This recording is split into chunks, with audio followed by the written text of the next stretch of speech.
And at the center of it all, I tried to maintain some order, some dignity, even while feeling like I was alone in this battle. There were days when I thought about giving up, about simply not showing up anymore, about turning off my phone and disappearing. But there was always something that pulled me back.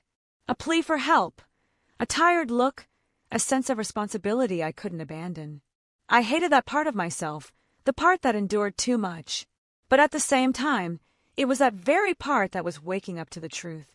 It was during this period that I began to understand the scale of what was happening. It wasn't just a bad workplace. It was an entire system built on fear, silence, and exploitation. And I was part of it, even against my will. That realization brought me shame. Shame for having accepted so much. Shame for having normalized what should never be normal. But it also brought clarity. A painful clarity, but a necessary one. My internal dialogue became a battlefield. One voice told me to keep going, to endure, to not cause trouble.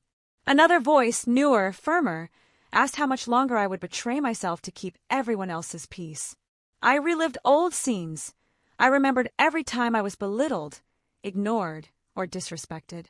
And for the first time, I didn't try to justify it. I just felt it. The atmosphere grew even heavier as rumors, veiled comments, and threats disguised as advice began to emerge. I noticed different looks, whispers that stopped when I walked by. Not because they suspected anything concrete, but because the tension was universal. Everyone felt that something was wrong, even without knowing exactly what. It was as if the clinic were on the brink of an invisible collapse. I started sleeping poorly,